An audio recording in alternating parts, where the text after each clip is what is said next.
Thanks so much. I'm realizing I should really update my LinkedIn a little bit more periodically. But I am a fourth year medical student, and I realized I think the only speaker from UCSF, so I don't know what that says about UCSF, but it was a short commute.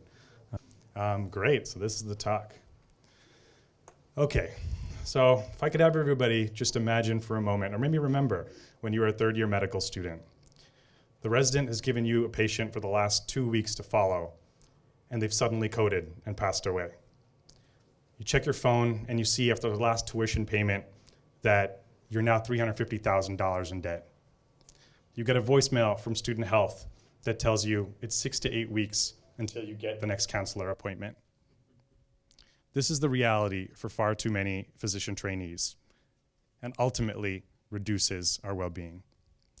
Just to give you some background, roughly 400 physicians, or the equivalent to the size of 3 graduating medical school classes, die by suicide every year.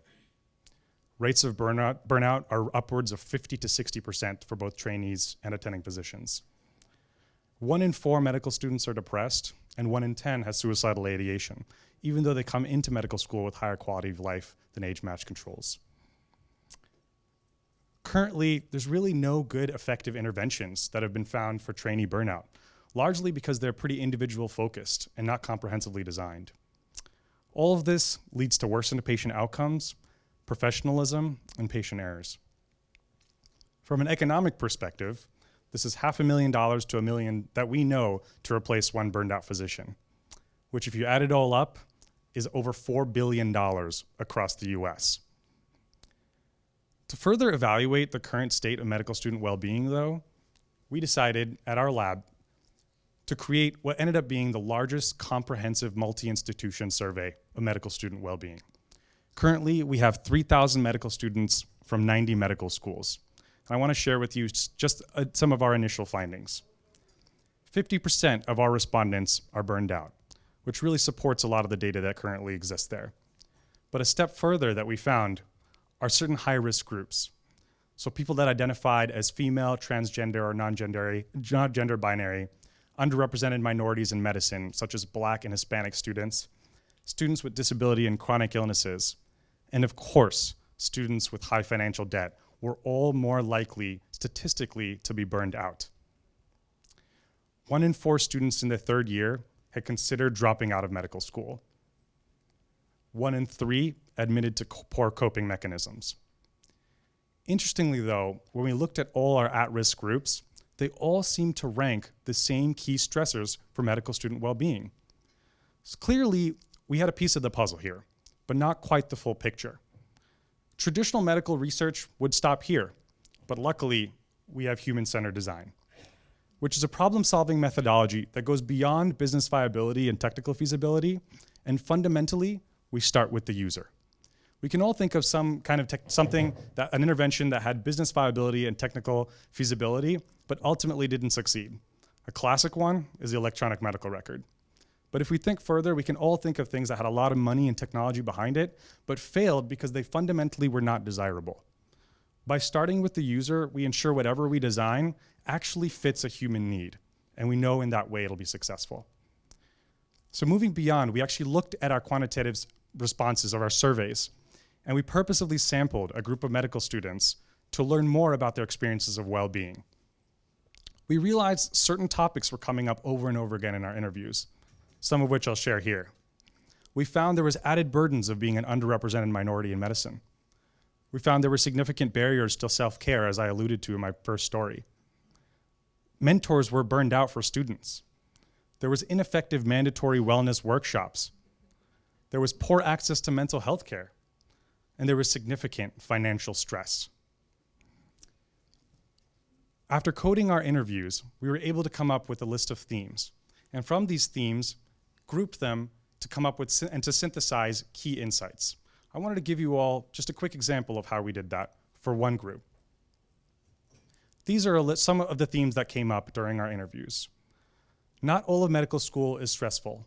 There were vulnerable periods of high stress. Clearly, there is a stigma for asking help in medicine. Students expected medical school to be hard, so normalized when they had difficult challenges. The key alarm systems for students that told them they weren't doing well became normalized as they continued to experience them. Students are primed to compare and catastrophize. We found that stress rolls down hills. Burned out teachers impeded the belief that things were going to get better. Also, students looked at other people and just thought that they had it worse. Residents working more hours, attendings who couldn't see their family, so they didn't seek help. We took all of this and we synthesized it into one key insight. Medical school dampens our own sense of normalcy and well-being. I want to share with you some of the direct quotes that we used to come up with this insight. These are all direct quotes from medical students we spoke to. Even at my worst moments, I never thought I needed help with how I was feeling. We're surrounded by the brightest people in the country who are doing the same things as us, and we look next to us and catastrophize. I think almost everyone has imposter syndrome at some point during medical school, alluding to the fact that they didn't feel like they belonged. And one said, if depression is a fire, it's a slow burning fire for me. All of these insights, all of these quotes were used to aggregate the themes and insights that we found. And I think they can be well visualized by this meme. I think we can all relate to this picture here. And I think it's a perfect one to describe how medical students feel, where they're surrounded by flames, telling themselves it's fine. But we realized it's because they're lacking the smoke alarm, the fire alarm detector that tells you that things aren't going well. Now, traditional medical research probably wouldn't move further. Human-centered design, though, isn't really concerned with just publishing data and a list of themes. The outcome is opportunities and interventions that change the status quo. So from this, we then moved from our key insight that students are lacking these alarm systems, and we moved to an opportunity. How might we develop an early detection system for medical student burnout? We then brought our lab together, the Better Lab, where I work over at Zuckerberg San Francisco General Hospital, where we have a team of clinicians, non-clinicians, residents, fellows, designers, public health researchers, and we brainstormed possible interventions.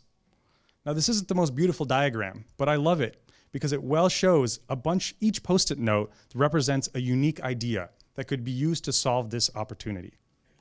We grouped these and then we charted them out. And we went from low tech to high tech and from short term to impact to high term to impact, or long term. Some of the examples here of some of the solutions include things as simple as opt-out mandatory counseling for every medical student, or a burnout alert system for friends or family or roommates who could alert them to the people that they needed to see. Things that are more high-tech, such as predictive analytics in the future, where you could look at a medical student's schedule and their calendar and actually determine that they're going to be burned out and give them the resources that they need ahead of time. Or frankly, one of my favorites, which is tying admin compensation of the deans to the rate of burnout among medical students. I don't think there's any deans here, so I feel a little bit more comfortable about sharing this, but I take this slide out for my other presentations. Fundamentally, though, what's beautiful here is that other methodologies that we've used to study this problem have not given us this range of diverse and broad solutions.